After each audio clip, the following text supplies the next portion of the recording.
चौटाला के खुद अबे चौटाला सामने कांग्रेस भी अबे चौटाला जी के जब वो आए थे तब भी यहाँ पर मौजूद थी तो बात कर लेंगे। जी आपका स्वागत है। लगभग किसानों को 90 दिन शामिल शुगर मिल में बैठे हो गए। आपको क्या लगता है कि 90 दिन के पीरियड के अंदर आपने उनकी जब तक समस्या सुनी तो आपको क्या लगा कि उनकी समस्या का क्या समाधान हो सकता है? ये जो घटाना सरकार की नीयत दिखा रही है तौर से जाहिर हो रही है और उनकी जो तकब्बुर है उनमें अकड़ जिसको कहते हैं वो नहीं झुकना चाह रहे हमारे लोगों के सामने। तो ये उसी का नतीजा है कि आज 90 दिन हो गए, कोई सुनवाई प्रशासन के द्वारा नहीं है, कोई सुनवाई प्रशासन के द्वारा नहीं है, कहीं कोई नेता यहाँ पर नहीं आया सरकार से, कोई अधिकारी उनकी तरफ से नहीं है हमारी सुनवाई करने आते हैं। तो ये सब सरकार की नीयत के हिसाब से चल रहा है, उनकी नीतियों के हिसाब से चल रहा है। तो ये बात सोचते समझने के साथ कर रहे हो कि ऐसे लोगों जहाँ हमारी सुनवाई ना हो, किसान की बात ही करते हैं, ऐसे लोगों को हमने एक कोठे बैठा है, आदमी बैठा हुआ। ये संकल्प लेना पड़ेगा कि ऐसे लोगों को हटाने का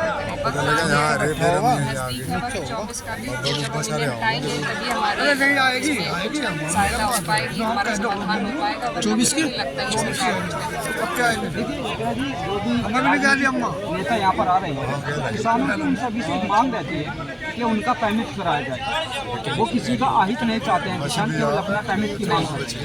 तो जितने भी राजनीतिक नेता है सभी के सामने किसानों ने एक ही मांग रखी कि यहाँ के जिला प्रशासन को बुलाया जाए और हमारे गन्ने का पेमेंट कराया जाए। लेकिन किसी भी राजनीतिक नेता ने ये कदम नहीं उठाया तो यहाँ के प्रशासन को बुलाया जाए और किसानों की समस्या को हैंड टू हैंड जो है ऐसी बात नहीं है। बुलाया गया जब पहले घटना हुआ था जैन जी राकेश टिकैत जी भी बुलाया गया था, बात की गई, वहीं पर से मौजूद थे। लेकिन कोई सम्मानजनक जब वो हमारा समाधान नहीं करना चाहते तो फिर बताइए कैसे धरना उठाते। जिन लोगों को बुलाया गया था जो प्रशासनिक लोग थे उनसे भी ऊपर एक प्रशासनिक यहाँ पर अधिकारी हैं जिनको डीएम कहा गया। तो डीएम की मांग रेगुलर यहाँ के किसान कर रहे हैं, लेकिन क्या डीएम की मांग इन लोगों की समस्या का समाधान है या पेमेंट है? पेमेंट के लिए देखिए अधिकारियों के द्वारा ही दबाव बना सकते हैं। आप और हम जाकर कहेंगे तो हमारी सुनवाई कहाँ है? तो इसीलिए बुलाया गया, प्रशासन को बुलाया गया, उन्होंने एडीएम साहब को भेजा भी था, मिल प्रशासन से बात भी हुई थी, लेकिन कोई सम्मानजनक समाधान उस टाइम नहीं मिला जिस पर हमारे किसान भाई राजी हो सके। इतने दिन से जब वो संघर्ष कर रहे हैं, आज 90 दिन हो गए, तो 90 दिनों तक का धरना चलाना आसान बात नहीं है। तो आदमी चाहेगा कि उनका समाधान एक सम्मानजनक तरीके से हो, जिसमें कम से कम ऐसी मांग तो कबूल करी जाए कि पेमेंट पूरा हो, पिछला पेमेंट पूरा हो, ब्याज मिले जो अब तक का पेमेंट रुका हुआ है और आगे के लिए आश्वासन मिले। लेकिन इस मांग को जब उन्होंने माना ही नहीं, वो कहते हैं हमारे पास पैसा ही नहीं है, तो बताइए अब किसी को कैसे मजबूर। इसीलिए उस धरने में कोई निर्णय ऐसा नहीं लिया गया कि धरना खत्म कर दे। जब तक समाधान नहीं होगा हमारे लोग भी अडिग है, हम धरना देते रहेंगे। कभी ना कभी तो नदिया कहलाएगी, कभी ना कभी तो इनकी भी आंखें खुलेंगी और खुलने जा रही है। 24 के चुनाव में खुल जाएंगी इंशाल्लाह। अच्छा, 24 के चुनाव की आप बात कर रही हैं। अभी मैं अगर बात करूं शामली जनपद में 3 सीटें हैं तो तीनों पे गठबंधन और रालोद का जमावड़ा है।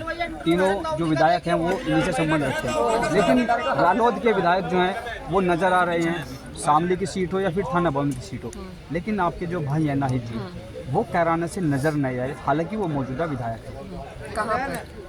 कहीं भी मैदान में, किसी भी रणनीति में, किसी भी धरने में नज़र नहीं आ रहे। सर जी नहीं, ऐसा बिल्कुल नहीं है, वो भी नज़र आ रहे हैं और उनके साथ साथ मैं भी उनकी प्रतिनिधि हूँ, मैं भी लगातार। आप तो लगातार नज़र आ रही है, लेकिन नाहिद जी नहीं नज़र आ रहे। नहीं, ऐसा नहीं है। देखिए उनके ऊपर इतने मुकदमे लादे हुए हैं, हफ्ते में 4 दिन उन पर तारीखों का भार रहता है।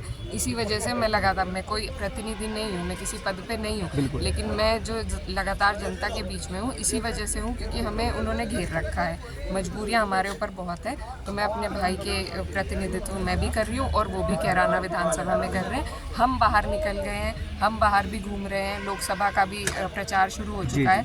लेकिन मेरे भाई आप विधानसभा में जाकर घूमिए तो वो विधानसभा में अपने हर आदमी के पास उनका आना जाना लगातार है। सिर्फ मीडिया के सामने नहीं है तो इसका मतलब नहीं है कि वो फील्ड में नहीं है। 2024 के चुनाव की आपने बात कही, अभी आपने मंच से भी कहा था कि बीजेपी को अब की बार मिट्टी में मिलाना है, उखाड़ के फेंक देना है, क्योंकि 2024 का चुनाव है। जी, आपने ही कहा था कि भाई हम अब की बार बीजेपी को नहीं लाना है, साफ तौर पर था। तो आपने है, गन्ने के बारे में पूछ। बात कही, पर्सनल बात ना अब पूछे। आने वाले चुनाव में, क्योंकि किसानों का पर्सनल धरना बात चल पूछिए रहा कहीं और था, जाके। किसानों के मुद्दे में आपने 2000 चुनाव में एक मांग रखी, क्या अपील गन्ने का उसमें आ रही है, वही दुखी है।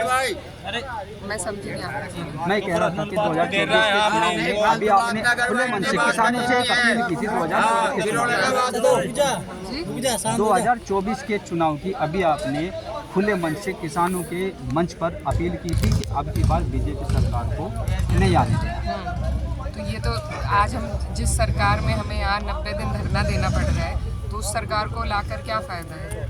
ये तो उन्हीं के सोचने की बात है। सभी को अपने अंदर भी झांकने की ज़रूरत है कि कहीं ना कहीं हम इन्हें जगह दे देते हैं अपने।